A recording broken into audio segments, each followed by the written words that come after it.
WhatsApp guys, welcome back to my YouTube channel, welcome back to my another video. তো বন্ধুরা, তোমরা সবাই কেমন আছো? আশা করি সবাই ভালো আছো। তো গাইস, আমি আসলাম এনে একটা মন্দিরের মতো প্রাচীন কিছু একটা লিপি এখানে আছে। তো এটা দেখানোর লেগে আমি আইলাম। এখানে টিকিট লাগলো 40 টাকা। তো তোমাদেরকে এটা দেখাবো। এই যে ভিডিওটা দেখতে পাচ্ছ, এটা দেখাবো। তো সম্পূর্ণ ভিডিওটা তোমরা দেখতে থাকো, আশা করি তোমাদের অনেকটা ভালো লাগবে। আর ভালো লাগলে লাইক কমেন্ট শেয়ার করে চ্যানেলটা সাবস্ক্রাইব করে দিও আমার চ্যানেলের পাশে থাকো। তো গাইস, আমরা আছি এখন মহাবলীপুরমের একটি বিখ্যাত জায়গা, সেটা হলো পঞ্চরথ বা পাণ্ডব রথ নামে বিখ্যাত সেই জায়গাটা। এটার ভিতরে প্রচুর মানুষ ভিড় করে, তার জন্য আজকেও আমি এটার ভিতরে দেখানোর চেষ্টা করলাম তোমাদেরকে। খুব সুন্দর লাগে দূর থেকে।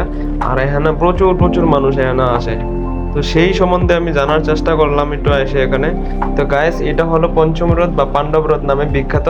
সেটা বঙ্গোপসাগরের করমণ্ডল উপকূলে মহাবলীপুরমে অবস্থিত একটি স্মারক চত্বর। ভারতের তামিলনাড়ু রাজ্যের কাঞ্চিপুরম জেলায় অবস্থিত এটা। তো গাইস, এটার চারিপাশে এত সুন্দর সুন্দর গাছপালা, আর এখানে দেখো তোমরা কি সুন্দর করে এটার সাজাই গোছাই রাখছে। আর এখানেও দুনিয়ার মানুষ এখনো আসে। আর এখন এটা আছে আর্কিওলজিক্যাল অফ ইন্ডিয়ার তত্ত্বাবধানে।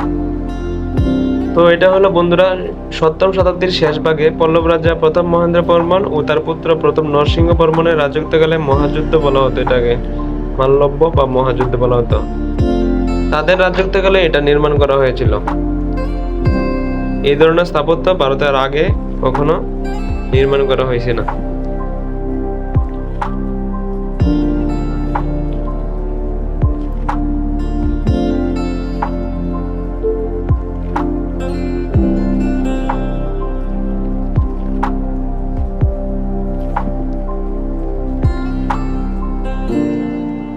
তো গাইস, এই মন্দিরটা পুরাটা গ্রানাইট পাথর দ্বারা নির্মিত। এই গ্রানাইট পাথর দিয়ে কত সুন্দর করে কারিকাজ তৈরি করেছে। আর এই মন্দিরটা নির্মাণ কাজ শেষ হওয়ার আগেই প্রথম নরসিংহ বর্মনের মৃত্যু হয়ে যায়, তাই এগুলি ধর্মীয় প্রথা অনুযায়ী নির্মাণ করা হয়নি। তো গাইস, তোমরা দেখতেই পাচ্ছ গ্রানাইট পাথর দ্বারা কত সুন্দর করে এই মন্দিরটা নির্মাণ করেছে। আর এখানে প্রচুর পরিমাণে মানুষ আসে অনেক দূর দূরান্ত থেকে।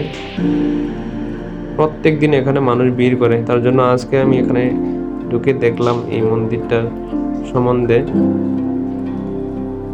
একটু জানলাম। আর কত সুন্দর না লাগছে গাইস। তোমাদের এই ভিডিওটা কেমন লাগলো তোমরা এই ভিডিওর কমেন্ট বক্সে অবশ্যই জানাবে। তো আমি এই ভিডিওটাকে তোমাদেরকে সম্পূর্ণটা দেখানোর চেষ্টা করলাম। তোমাদের কেমন লেগেছে তোমরা এই ভিডিওর কমেন্ট বক্সে অবশ্যই জানাবে। আর ভিডিওটাকে লাইক করতে ভুলবে না। আর শেয়ার একটা নতুন ভিডিও নিয়ে খুব তাড়াতাড়ি তোমরা ভালো থেকো, সুস্থ থেকো। তো গাইস, এটা এখন এই পঞ্চব্রতটা এখন আর্কিওলজিক্যাল ডিপার্টমেন্ট অফ ইন্ডিয়ার তত্ত্বাবধানে আছে। এটাকে খুব পরিষ্কার পরিচ্ছন্ন করে রাখা হয়েছে। আর এখানে দেশ বিদেশ থেকে অনেক মানুষ আসে এটা দেখার জন্য। খুব ভালো লাগলো আমার এটা দেখে। তো এটাতে আসলে আপনারা 40 টাকা দিয়ে টিকিট কেটে পুরো মন্দিরটা ঘুরে দেখতে পারবেন। এত সুন্দর এই মন্দিরটা, দেখার মতো। প্রতিদিন এটাতে 1000 থেকে 2000 মানুষ এখানে আসে, আরও বেশি হতে পারে, আমি কম বললাম।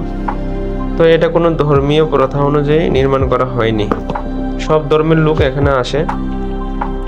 এটা একটা পার্কও বলা যেতে পারে।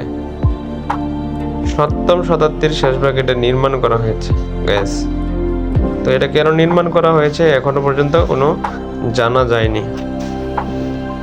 তো গাইস, তোমরা চেন্নাইয়ে যদি কখনো আসো তাহলে তামিলনাড়ু কাঞ্চিপুরম জেলায় এটা অবস্থিত। একবার হলো এটাতে তোমরা ঘুরে যাবে, ভালো লাগবে আশা করি।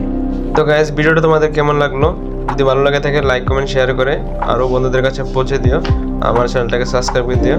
আসছে আর একটা নতুন ভিডিও নিয়ে খুব তাড়াতাড়ি। ততক্ষণে তোমরা ভালো থেকো, সুস্থ থেকো।